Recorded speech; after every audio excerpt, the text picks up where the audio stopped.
الزمالك اكبر قلعه رياضيه في مصر. ايه الحكايه؟ ايه القصه؟ تعال نشوف. بس قبل ما نيجي نشوف، لو لسه مش متابعنا اعمل لي متابعه ولايك وشير للفيديو عشان نوصل لكل جمهور النادي الاهلي، واي حاجه تيجي من ريحه الحبايب. السلام عليكم. كابتن حسين لبيب رئيس نادي الزمالك طلع بتصريح عجيب وقال ان الزمالك اكبر قلعه رياضيه في مصر. طبعا النادي الاهلي كان رافع على الزمالك قضيه انه يشيل نادي القرن من على اليافطه بتاعته، لان دي العلامه التجاريه المسجله باسم النادي الاهلي، فيبتكروا مصطلح جديد علشان يحطوه على اليافطه بتاعتهم ان الزمالك اكبر قلعه رياضيه في مصر. اتاخد التصريح من الكابتن حسين لبيب والجمهور بتاعهم بدا يردد التصريح. كابتن حسين لبيب لا هي زلة اللسان ولا هو خطأ في التعبير. كابتن حسين لبيب عارف هو بيقول ايه، عارف بيخاطب مين، عارف ان الجمهور بتاعه بتاع شعارات، مش مهم البطولات، المهم الشعارات. هو فاكر ان هو بكده بيضايق النادي الاهلي. الاول انا هوريك الاعلان بتاعهم بيقول ايه، اسمع كده. اليومين اللي فاتوا في شعار تاني، كلمة اتقالت وهي كلمة معبرة جدا عن كل واحد زملكاوي، هو ان الزمالك اكبر قلعة رياضية في مصر. الله، لا هذا صدق. ما تكتب. ومنصات التتويج اللي الزمالك قدر ان هو يتوج بيها امام العالم كله. استغفر الله. يخليك قدام حقيقة واحدة، ان الزمالك ده حياة، وان الزمالك هو اكبر قلعة رياضية. الزمالك ده ما احبش في العالم كله قده، ما احبش الا هو، جاري وحبيبي وروحي وكل ما ليا، وحياتي النبي والعروسه عليا لا تخلي الكلام ده ما تمسحه. حبيبي حبيبي حبيبي. انا ما بقولش كلام وخلاص، التاريخ قدامك، التاريخ قدامك.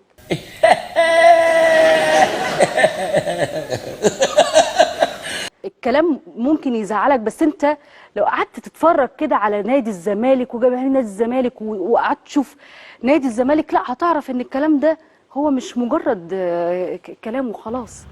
ده الاعلان بتاعهم، تحس ان هم عايشين في كوكب تاني، تحس ان هم مش مستوعبين ان لما رئيس نادي يطلع يقول تصريح زي دوت وكل الارقام وكل البطولات وكل الادله عكس ده تماما، بماده للسخريه، ماده للضحك، لا اكتر ولا اقل. لا هي هتضايق جمهور النادي الاهلي ولا هتضايق النادي الاهلي في حاجه.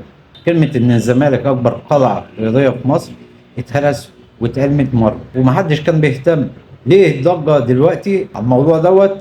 لان الكابتن حسين لبيب طلع وقال ان الزمالك اكبر قلعه رياضيه في مصر، وربطها بان اللي ما يعرفش كده ما بيفهمش، وكمان زود من عنده ان اللي مش هيقول كده هيبطلوا رياضه خالص. هو ده السبب اللي عمل ضجه. فكان بيتقال ان الزمالك اكبر قلعه رياضيه في مصر عادي، مش مهم الكلام، معلوش فلوس. ده اللي خلى الموضوع يبقى ماده للسخريه وهيتسف عليهم. شوف كده انبي فاز على نادي الزمالك وبيسف عليه. فالموضوع ملوش علاقه ان هو مضايق الناس الاهلاويه ولا مش مضايق الناس الاهلاويه. انت بقيت بالتصريح ده بقيت ماده للسخريه. دي ناس عايشه في عالم موازي، الجمهور بتاعهم ماشي بمبدا عاش الملك مات الملك. اللي قبل الكابتن حسين لبيب قال لك الزمالك نادي القرن الحقيقي وضحك على جمهوره وقال لك السبعه اكبر من مش عارف ايه والفل احسن ولا الياسمين، حاجات كده كان بيضحك بقى على جمهوره. يجي اللي بعده عشان يضرب له تصريح نفس القصه ونفس الجمهور ونفس الاعلام، عاش الملك مات الملك. ما علينا، تعال بقى نشوف راي الاهلاويه في المصطلح دوت. انت النهارده طب معيارك لما ايه؟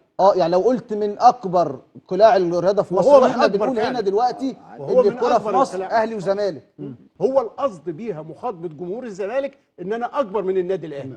لا، انت هنا مفتقد اول حاجه المعيار الموضوعي، ورقم اتنين في رايي المعيار الاخلاقي، ان ما حدش ينفع يتكلم عن نفسه ان انا اكبر من فلان ولا ان انا احسن من فلان. مش فارقه معاهم اي حاجه، وبيقول لك هو المفروض كان يقول ان الزمالك من اكبر القلاع الرياضيه في مصر.